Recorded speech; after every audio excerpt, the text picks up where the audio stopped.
Soal warga keracunan gas di Aceh Timur, Syekh Fadil, pemerintah jangan tutup mata. Senator DPD RI asal Aceh Haji Muhammad Fadil Rahmi LCMAG meminta BPMA untuk memberi teguran keras kepada PT Menko yang beroperasi di Aceh Timur terkait gas beracun yang kerap kali timbul sehingga merusak kesehatan masyarakat di sekitar lokasi. Keracunan gas Meko yang berdampak pada kesehatan masyarakat bukanlah yang pernah sekali terjadi. Ini sudah menahun dan berulang berkali-kali, kata pria yang akrab disapa Syekh Fadil ini kepada wartawan di Jakarta Selasa 26 September 2023. Ini sudah berulang kali terjadi dan belum ada tindakan apapun untuk perusahaan tersebut hingga sekarang. Jangan sampai pemerintah abai dengan kondisi ini. Pemerintah melalui BPMA yang merupakan perpanjangan tangan SKK Migas di Aceh harus bersikap tegas. Jangan korbankan rakyat lebih lama. Kalau mereka tidak bisa mencegah kebocoran gas yang terjadi, maka aktivitas harus dihentikan sampai kejadian serupa bisa dijamin tak lagi terulang di masa depan, ujar Syekh Fadil. Terkait hal ini, Syekh Fadil mengaku menerima keluhan dari banyak warga di Aceh Timur. Warga kini was-was saat beraktivitas. Kejadian yang terus berulang ini menghantui warga setempat. Harusnya investasi itu bisa mendukung perkembangan masyarakat setempat.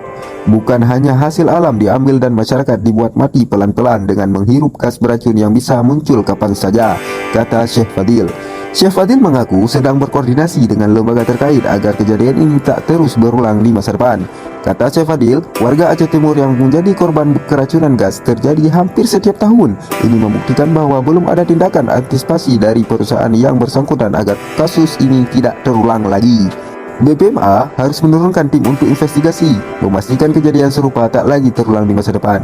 Menko harus bertanggung jawab atas kerugian yang diderita oleh masyarakat ini, ujar senator yang dekat dengan para ulama karismatik di Aceh ini.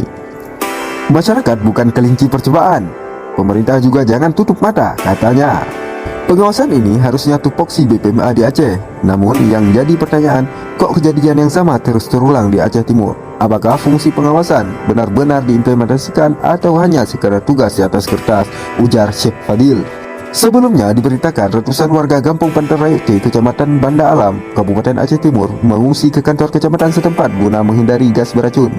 Sampai saat ini sebanyak 446 warga mengungsi di kantor Kecamatan Banda Alam. Mereka ditempatkan di tenda, musala, aula. Ada juga yang mengungsi ke rumah kerabat, kata Camat Banda Alam Iskandar Syah di Aceh Timur Senin 25 September 2023. Iskandar Syah menyebutkan kejadian gas beracun terjadi pada Ahad 24 September 2023 sekitar pukul 17.30 waktu Indonesia Barat.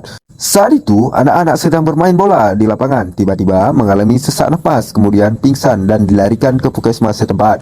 Bau gas sudah dirasakan sejak Sabtu 23 September 2023 yang pertama terkena satu keluarga. Kemudian pada Ahad 24 September 2023 dirasakan orang lain, mungkin karena dibawa angin sehingga terkena lagi masyarakat lainnya, kata Iskandar Syah.